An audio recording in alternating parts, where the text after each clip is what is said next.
Welcome to the channel. My name's James and this is Back to the Past, where we talk about the cars from the past to the present.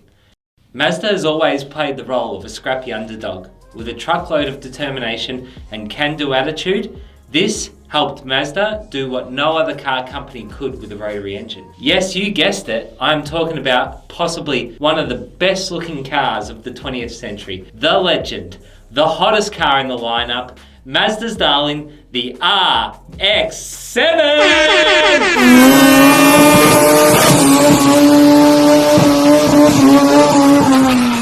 Today, we'll dive into a brief history of the RX-7, discuss each of the generations, the evolution of this legend, and then speculate a little on the future. So strap in and hold on, because we're going to go back to the past where I'll tell you a story about a car that nearly never happened but went on to change the course of automotive history forever.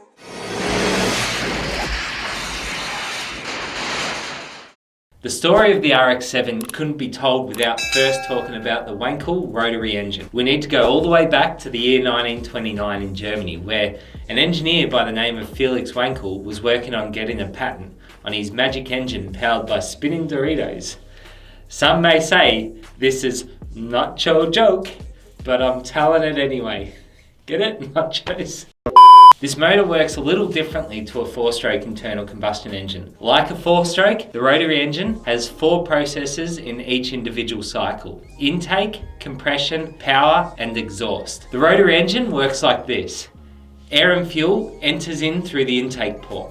The rotor that spins inside the housing that looks like a triangle moves that air and fuel around where it's compressed. The air and fuel mixture is then ignited, propelling the rotor around the housing further. Finally, that spent air and fuel will be pushed out the exhaust port, and then the cycle starts again. In the mid to late 50s, Felix was working for NSU Motor Workers. Felix worked closely with NSU developing the rotary engine, and in 1957, we got to see the first prototype. NSU moved quickly to license the rotary engine to car companies. This proved to be a good move by NSU because nearly 100 car companies bought the license. There are a lot of stories about the rotary engine and a very interesting history. I mean, the Ford Mustang even got a rotary engine. It didn't go so well, with a bunch more of other failed attempts at getting the rotary to the production line. The rotary engine had a lot of advantages, but back in the early days of its development, it had a bunch of issues as well. Poor fuel economy, bad emissions. The most concerning was the rotary's growing reputation for being unreliable. Anyone that is familiar with the rotary engine will know how problematic the apex seals were. On each corner of the rotor, they worked by pushing outwards on the rotor housing to improve performance and compression. These seals break. When these seals break, it spelt trouble for the vehicle owner.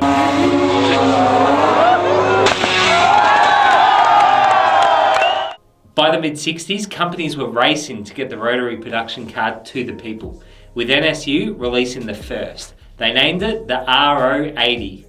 NSU knew they were going to have issues with the engine and its reliability, but released them anyway because if you ain't first, you're last, you know? Ultimately, NSU's large number of warranty claims and their inability to fix the apex seal issue until 1972 forced them to cut down on the development of the rotary engine.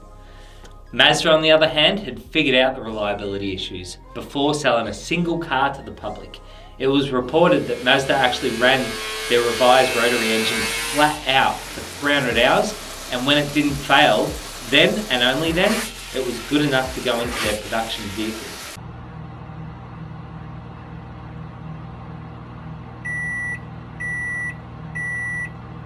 In the summer of 1967, Mazda gave us the Cosmo 110S. The S stands for sport because it was sporty. It wasn't long before Mazda started putting rotaries in a bunch of cars. RX3, you get a rotary. RX4, you get a rotary. You get a rotary, you get a rotary, you get a rotary, you get a rotary. Look under your seat, everybody gets a rotary. But Mazda's rollout of all these rotaries would be short-lived. With the onset of the gas crisis in 1973, Mazda was forced to wind back the rotary. High fuel prices and a reputation for not being so efficient on the juice, this meant the writing was on the wall. Whatever was Mazda to do with their beloved rotary engine? I don't know.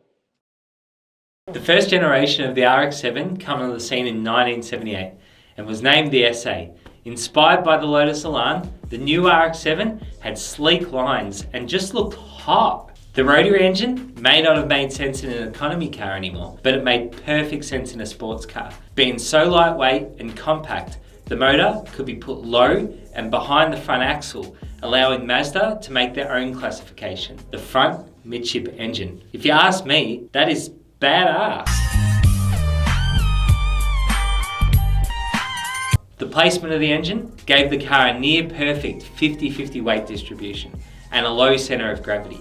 The 12A rotary motor made just over 100 horsepower, which doesn't sound like a lot, but in a car that only weighs 1,134 kilos, it made it a really fun car to drive.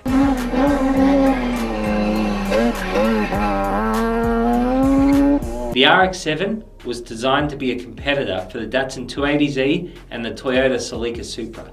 Sales of the RX-7 were going really well. In Japan, sales were helped along as the government made you pay road taxes based on the amount of cubes your engine had. Since the rotary was only classified as a 1.3, people got a lot of bang for their buck, quite literally.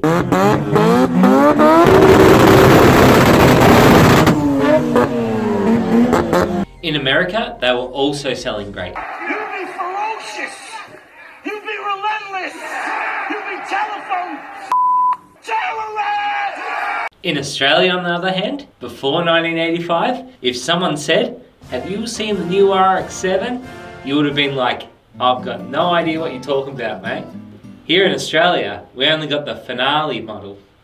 Finally, we get one. Us in Australia couldn't help but feel like the ignored child while the US got all the love. We get the 12A model and the US get the new model with a sick fuel injected 13B. Oh my God! The third series of the RX-7 was the lightest of the first generation, dropping roughly 60 kgs. Mazda made a lot of changes between 1978 and 1985. With changes to the body panels, engines, suspension, brakes, interior, and in the very last model of the first generation, the Mazda RX-7 got a turbocharger. It is now 1985, a joint American-French expedition locates the RMS Titanic's wreck. Coca-Cola introduced New Coke, which fans said was way too sweet, and Mazda couldn't be sweet enough with the FC RX-7. So sweet. You have to remember the RX-7 came about as a direct result of the gas crisis. Mazda had worked hard to take the rotary to mass production when everyone else failed. The FC was offered as a two-seater coupe with a 2+2 option available in some markets. It had a totally new design, and this time the RX-7 would take styling cues from the Porsche 924 and 944. Along with the new look, the FC got some other upgrades like more precise rack and pinion steering with independent suspension, making for better handling and less oversteer than the first generation. A dynamic tracking suspension system which allowed the rear hubs to turn slightly for more stability through the corners under heavy load. And finally, disc brakes, all round, because what goes fast Must slow down. talking about fast, the FC had a Turbo 2 variant, which used a fuel-injected 13B rotary motor with a twin-scroll turbocharger. The primary and secondary chambers meant that there was very little turbo lag, giving the RX-7 33% more power, which made for more noticeable ponies. Although the FC gained about 360 kilos, it was still winning awards all over the place. Import Car of the Year in 1986, and twice in Car and Driver's 10 Best list in 1987. Mazda sold a bunch of these in the US between 86 and 88. Mazda's motorsport reputation had been growing. Back in '79, the RX-7 placed first and second in the 24 Hours of Daytona and claimed the GTU championships 7 years in a row, with an impressive resume for racing in other US motorsport events. Down here in Australia, the RX-7 was winning touring car championships Bathurst 1000 podiums, and even featured in the World Rally Group B Championship. Towards the end of this generation, Mazda had released 1500 10th anniversary editions in 1988 with a few cool features like crystal white paint, 16-inch 7-spoke wheels, some sweet badges, and a Momo steering wheel. Sick. Later that year, a convertible was released, which us Aussies never got. I just think of all those times it could have been, you know, me driving down the freeway with the wind in my hair, not a care in the world, just me and my RX-7 with no roof. By the last series of the FC, the RX-7 with a 13B turbo was pumping out 200 horsepower and 264 Newton meters of torque with a 0 to 100 time of 6 seconds.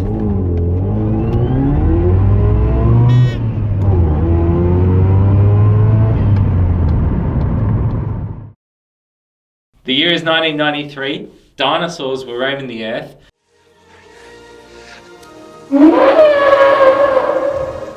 Monica Lewinsky was roaming the White House.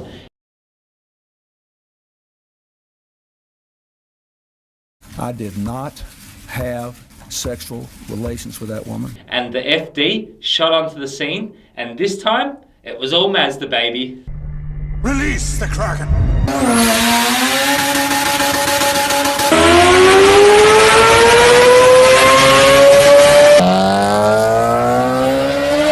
With sleek, smooth, uninterrupted lines, with door handles up near the windows and one continuous taillight, the design was timeless. The FD had 255 horsepower straight out of the factory, thanks mostly to its revised 13B, with the first mass-produced sequential twin-turbo setup, with some assistance from Hitachi. With the first turbo coming on boost at about 1800 RPM, pushing you back in your seat, giving you an adrenaline rush, and just as you thought it was over, bang! A second turbo kicks in, pins you to the seat, and if you didn't have your headrest, It would break your f***ing neck, bitches. getting you from 0 to 100 in under 5 seconds. And did people like this? Yes!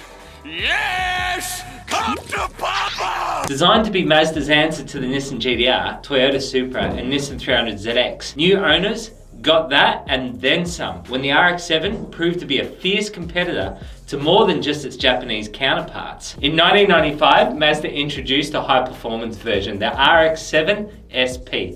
This model was developed to achieve homologation for racing in the Australian GT production car series and in the Eastern Creek 12-hour. It got larger brakes, bigger wheels, modified ECU, new exhaust, and the overall weight was reduced from 1,250 kilos down to 218 kilos. The RX-7 won the Eastern Creek 12-hour in 1995, taking down the Porsche 911s for a 4th straight year, then going on to get a podium finish in the Targa Tasmania Tarmac Rally. To commemorate all this winning Mazda were doing, a Bathurst R version was introduced in 2001, and only Japan would get this edition, with a limited run of 500. True engineering masterpieces like the FD only come along every few decades, as they rely mainly on the economies around them. Japan, in the late 80s, prospered from a thriving economy, and the FD RX-7 is a true product of that environment. But as the 90s got into full swing, sports cars and coupes struggled to find buyers in the 40k and above bracket. The RX-7 would continue on in Japan until 2002. Between 1978 and 2002, Mazda sold more than 811,000 cars. Over its life, the RX-7 featured in many video games: Forza, Gran Turismo, Need for Speed, Project Gotham Racing.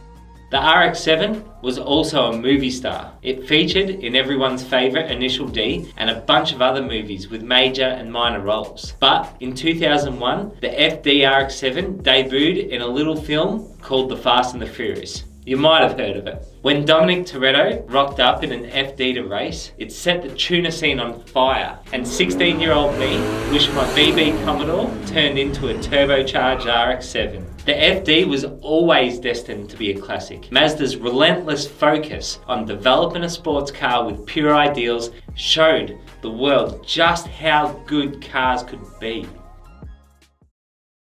By the time 2003 came around, Ford had bought a controlling share in Mazda. After collaborating with Ford, Mazda bought us the RX-8. With a completely new body, longer wheelbase, and 4 doors instead of 2, the RX-8 was meant to be more in line with the day's consumer desires. With a shift in the market towards bigger passenger cars and SUVs, it made sense. Mazda, like any car company, just had to get with the times. The RX-8 ceased production midway through 2012. A combination of a rise in Japanese yen, falling sales numbers, and the rotary engine not meeting emission standards spelt the end. Rumours swirled for years, teasing fans of a new rotary-powered vehicle. At the 2015 Tokyo Motor Show, Mazda unveiled the RX Vision. The specs of the powertrain are a tightly guarded secret. A year after the RX Vision prototype debuted, Mazda filed a patent for a more modern design of the rotary engine, which is reported to have a 1.6 litre displacement. Pretty cool. So people got more excited. Then for a while, there was nothing. For now, it seems the rotary motor's future will be utilised as a range extender for a hybrid SUV, with a production date of 2025. I don't know how to feel about this, but with the world moving towards electric vehicles, I'm not sure we'll ever see a true successor of the RX-7. Let me know what you think in the comments. Please like and subscribe, it really helps us make better content. And thank you very much for watching.